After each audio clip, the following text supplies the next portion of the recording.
السلام عليكم.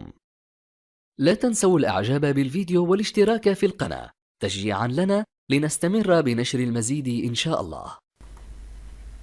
بسم الله الرحمن الرحيم، والصلاة والسلام على سيد الخلق وأشرف المرسلين سيدنا رسول الله صلى الله عليه وسلم.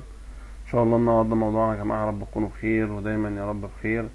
النهارده موضوعنا بإذنك يا رب عن نظام الحظائر المربطة أو المقيدة للحيوان. أولا، كلمة حظائر مرابط مقيدة يعني الحيوان اللي أنا بعمل عملية تسمين له أو عملية حلب له بيبقى مربوط مش سايب، يعني الحقول مقيدة. طبعا قد يكون المكان ده مغلق او مفتوح، يعني له جناب مفتحة او مغلق حسب ظروف طبعا الحالة الجوية السائدة، ويربط الحيوان بمكان دائم، يعني بيبقى له مكان محدد كده يقف فيه.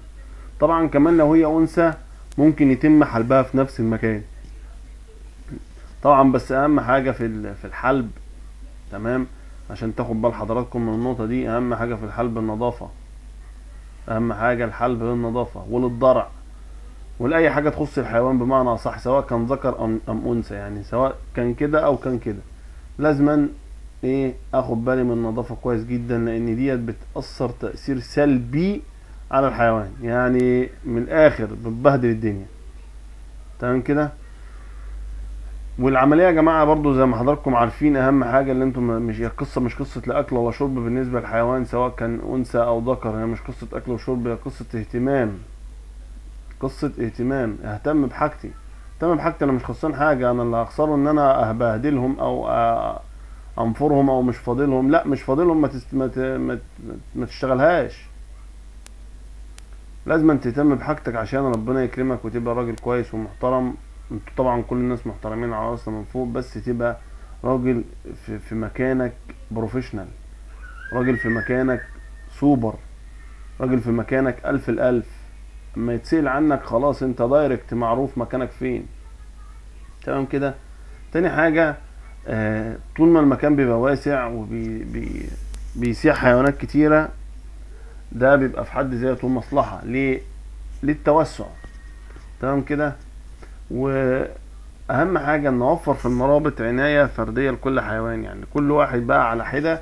لما بيبقى لوحده انا بهتم بيه لسبب واحد، اولا ما بيحتكش بصديقه او بالحيوان اللي جنبه، عشان عمليات الاحتكاك ديت ببعضها بتؤدي الى الغريزه، افراز الغريزه اللي في داخلهم.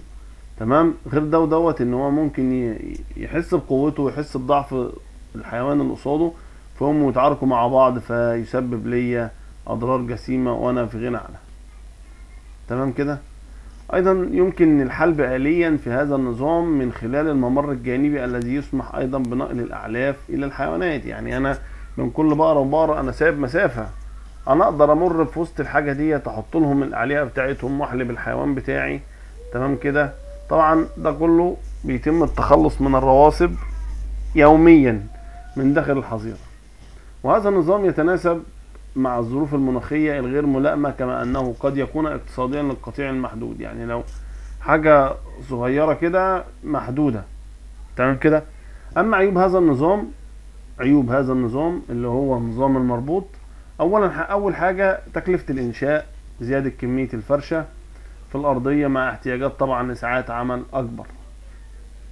هتقولي ازاي يا أستاذ محمد لساعات عمل أكبر؟ يعني أنا مثلا لو عندي 50 راس، وال50 راس دول أنا مربطهم، لو أنا هشتغل على 10 روس مش زي ما هشتغل على 50 راس، مش زي ما هشتغل على 20 راس، مش زي ما هشتغل على 100. بس انا عايز اقول لحضرتك على حاجه، طول ما الكميه بتزيد انت في النجاح، بس الاهتمام لو هزود في العماله افضل ليا كتير. افضل طبعا. هقول لك ميزه انك انت تبقى متابع حيوانك في المرابط حتى لو العدد كبير. ميزتك انك انت فاهم كل حيوان تحت ايدك شكله ايه، بياكل ايه، عنده عيوب ولا ما عندوش، في حاجة مضايقاه، في حاجة خانقاه، في حاجة قرفاه.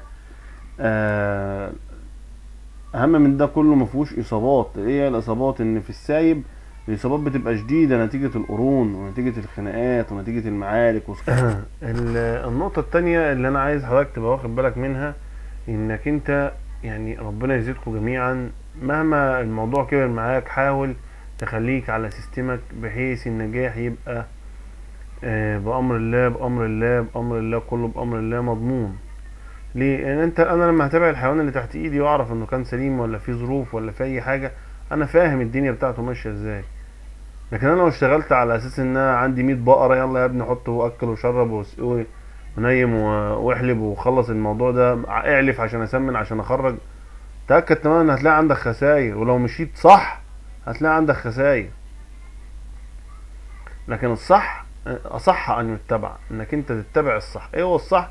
ان انا بعرف الحيوان ده عايز ايه، شارب، كسل، نايم، تعبان، لا قدر الله مريض، في اي اصابات، في اي جروح، لازما ده انا ابقى واخد باله. لكن انك انت تبقى كده، لا ده انا ما برجحوش. تمام كده. الحظائر المفتوحه بقى اللي حضراتكم شايفينها ديت بتبقى على ملاعب كبيره جدا وواسعه، مش ملاعب هينه. تمام كده. وعايزه مساحات كبيره جدا. آه، دي بتبقى نظام تجاري مش كمان تسمين، هي بتبقى نظام تجاري، تجاره، بجيب وبيع على طول يعني، مش بقعد. اما احنا كناس مربيين او كرجال اعمال مربيين في مجال التسمين، بنبقى عايزين نعرف الحيوان ده تحت ايدينا فيه ايه، واحد اتنين تلاته. تمام كده. طيب في حظائر المرابط بتكون كل بقرة في مزنق، يعني لها مكان لوحده، او في مربط مقيد فيها، او في معظم الاحيان بتكون معزولة حراريا وذات تهوية آلية او طبيعية. يعني بيبقى لها مكان دخله شمس ودخله هواء ودخله جو معتدل، عشان تبقى في راحة تامة، عشان تقدر تديني انتاج عالي من ايه، من الاضرار واللبن. ده بالنسبة للبقر مع الموضوع بتاعنا. عايز اوضح حاجة ممكن تكون فايتة الجميع، ايه هي؟